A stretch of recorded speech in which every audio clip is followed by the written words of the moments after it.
تھکاوٹ، جسم کا ٹوٹنا، انرجی لیول کا لو رہنا، یہ وہ کامن سائنز ہیں جو اکثر لوگ جس کی شکایت کرتے ہیں. لیکن کیا آپ نے کبھی غور کیا کہ 70-80% لوگ ان سائنز کو عام سی تھکاوٹ سمجھ کر نظر انداز کر دیتے ہیں، جبکہ یہ انتہائی امپورٹنٹ باڈی کے وارننگ سگنلز ہوتے ہیں، بعض اوقات جن کو کسی صورت نظر انداز نہیں کرنا چاہیے کیونکہ یہ کسی بڑی بیماری کی طرف اشارہ کرتے ہیں. اور اگر آپ کو وقت سے اس کا پتہ چل جائے تو آپ اس کا علاج کروا سکتے ہیں اور کسی بھی بڑے سانحے سے خود کو بچا سکتے ہیں. ایک بات یاد رکھیں کہ نارمل اور ڈینجرس فٹیگ میں فرق کرنا آپ کو آنا چاہیے کہ نارمل تھکن کس کو کہتے ہیں. جیسے کہ اگر آپ بہت زیادہ کام کرتے ہیں، آپ کی نیند کم ہے، نیند پوری نہیں ہوتی، یا آپ ایکسرسائز کے بعد تھک جاتے ہیں، تو یہ ایک نارمل تھکن ہے جس میں پریشانی کی ضرورت نہیں ہوتی. لیکن اگر آپ روزانہ تھکاوٹ محسوس کریں، آپ کی نیند بھی پوری ہو، آپ صبح اٹھیں تو آپ کا جسم ٹوٹے،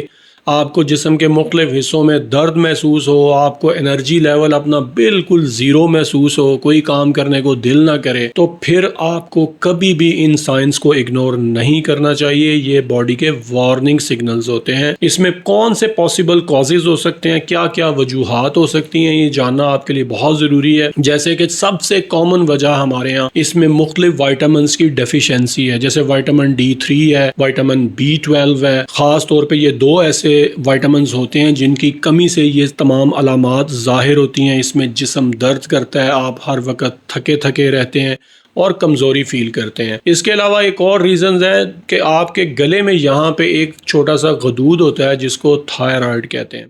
تھائرائڈ کے بہت سارے پرابلمز ایسے ہیں جن میں یہ علامات آتی ہیں، کیونکہ یہ تھائرائڈ کا اگر آپ کو ایشو چل رہا ہے تو آپ کا میٹابولزم سلو ہو جاتا ہے، آپ کا وزن بڑھنا شروع ہوتا ہے اور آپ کو وزن بڑھنے کی وجہ سے فٹیگ ہوتی ہے. اور بہت سارے لوگ ان علامات کو اگنور کرتے ہیں. میں نے اپنی پریکٹس میں دیکھا ہے کہ علاج کی طرف اس وقت آتے ہیں جب بہت دیر ہو چکی ہوتی ہے. اس کے علاوہ ایک اور ریزنز ہوتی ہے کہ ہڈن انفیکشنز. اگر آپ کی باڈی میں کوئی چھوٹی موٹی انفیکشن چل رہی ہے اور کافی عرصے سے چل رہی ہے، چاہے وہ ایک کرونک انفیکشن ہے یعنی کہ بہت عرصے سے ہے، یا کوئی وائرل انفیکشن ہے، اور آپ اس کو اگنور کرتے چلے جا رہے ہیں، آپ اس کا علاج نہیں کرواتے، تو اس کی وجہ سے بھی آہستہ آہستہ آپ کا انرجی لیول کمپرومائز ہو جاتا ہے، آپ تھکن محسوس کرتے ہیں کیونکہ آپ کی باڈی مسلسل ایک جد و جہد میں ہوتی ہے اس انفیکشن کے خلاف، تو آپ ہیلدی اور ایکٹیو فیل نہیں کرتے. ایک اور جو بہت امپورٹنٹ فیکٹر ہے وہ کہ سٹریس انزائٹی آپ کی لائف میں کتنی ہے، کیونکہ دماغ کی جو تھکن ہوتی ہے یہ آپ کے جسم کو توڑ دیتی ہے. ڈینجرس سائنس کیا ہیں؟ اس میں یہ بہت ضروری ہے جاننا کہ وہ کون سے خطرناک سائنس ہیں جن کو کبھی بھی اگنور نہیں کرنا چاہیے. اس میں سب سے پہلے وزن کا بغیر وجہ کے گرنا. اگر آپ کو بھوک نارمل لگ رہی ہے، آپ کھا بھی صحیح رہے ہیں اور اس کے باوجود آپ کا مہینے میں 3 سے 4 kg وزن کم ہو رہا ہے اور گرتا چلا جا رہا ہے، آپ کو رات کو پسینے آتے ہیں، اور اکثر اوقات لوگ کہتے ہیں کہ کبھی بیچ میں بخار ہوتا ہے، پھر ایک ہفتہ نہیں ہوتا، پھر ہوتا ہے، تو بخار کا ہونا اٹ سیلف یہ بہت بڑا وارننگ سگنل ہوتا ہے کہ باڈی کے اندر کچھ نہ کچھ چل رہا ہے. اس کے علاوہ جوڑوں کی سوجن ہے. بعض لوگ صبح اٹھتے ہیں تو ان کے جوڑ سوجے ہوئے ہوتے ہیں، جوڑ درد کرتے ہیں. اس کو کبھی بھی اگنور نہیں کرنا چاہیے. اب ان ساری چیزوں کا سولوشن کیا ہے؟ جو میں نے آپ کو فرق بتایا کہ نارمل تھکن ہے تو پھر تو پریشانی کی بات نہیں ہے، لیکن اگر یہ ڈینجرس سائن ہے اور یہ تمام علامات آپ میں پائی جا رہی ہیں تو کچھ بیسک بلڈ ٹیسٹ ہیں جن سے آپ انیشیل ایویلویشن کروا سکتے ہیں، جیسے CBC ہے، اس میں وائٹامن D3 ہے اور وائٹامن B12 ہے، اور تھائرائڈ کے ٹیسٹ آپ اپنے کروانے چاہیے. آپ کو یہ آپ کو بہت اچھا کلیو دیتے ہیں. اور کبھی بھی سیلف میڈیکیشن نہ کریں،